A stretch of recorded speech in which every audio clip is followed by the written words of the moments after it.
तो अगर आप किसी एग्जाम में फाइनल मिनट में बिल्कुल किनारे से रह जाते हो और फिर वही एग्जाम में अगली बार फिर किनारे से रह जाते हो, तो इसके जिम्मेदार सिर्फ आप हो। आप ये सोचो कि 140 पे मेरिट गई और मैं 139.5 थे या मेरे 138 थे या मेरे 139 थे, तो मैं बिल्कुल किनारे पे चूका। जो मुझसे होशियार थे वो सब जॉब पा गए। तो अब जो बचे हैं वो कौन है? या तो बिल्कुल नए बच्चे जो पहले एज में नहीं आ रहे थे, या फिर वो जो मुझसे नीचे थे सब।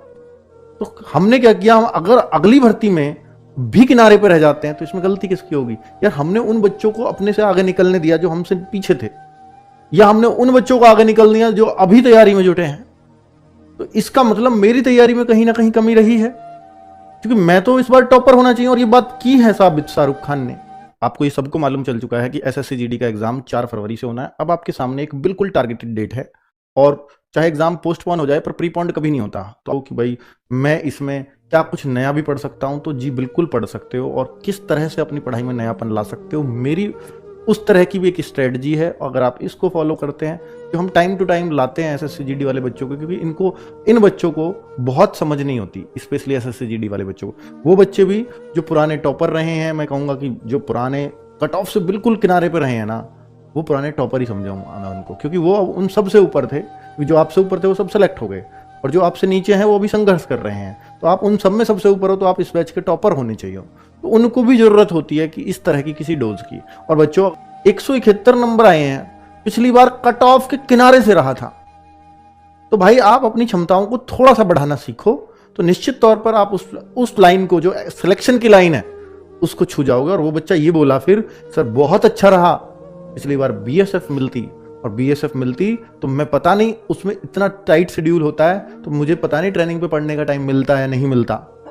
बीएसएफ मिलती तो हो सकता है मैं पूरी लाइफ उसमें रह जाता, लेकिन अब मुझे इस साल एसएसएफ मिलनी तय है, क्योंकि मैं तो रैंक 1 के आसपास हूं, 1 ही है ऑलमोस्ट।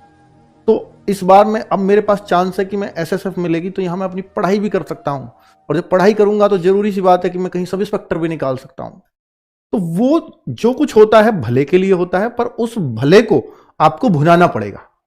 ऐसे ही नहीं है कि भला होगा इस बार बैठ जाता हूं शांति से, ऐसे नहीं होता कभी भला। आपको बहुत मेहनत करनी पड़ती है उस भले को भुनाने के लिए। ठीक है, बात हिंदी की, तो हिंदी भाई आप अगर हिंदी में गलती कर रहे हो ना, तो बहुत बड़ी गलती कर रहे हो, क्योंकि हिंदी में बहुत सारे बच्चों का स्कोर बटे बाई बटे होता है। तो आप लोग हिंदी में तो अच्छा स्कोर करो, बाकी रीजनिंग और मैथ में प्रैक्टिस करो, जितनी ज्यादा हो सके प्रैक्टिस करो। आपकी प्रैक्टिस करने से ही स्कोर बूस्ट होगा, और वहां पे जब एग्जाम हॉल में आप बैठेंगे तो वहां पे प्रेशर को झेलने की कोशिश करना, कंट्रोल करना प्रेशर को, ताकि आप लोग एग्जाम में अच्छा कर पाओ। ठीक है, तो आज का क्या स्कोर रहा आपका, कमेंट करके जरूर बताना है।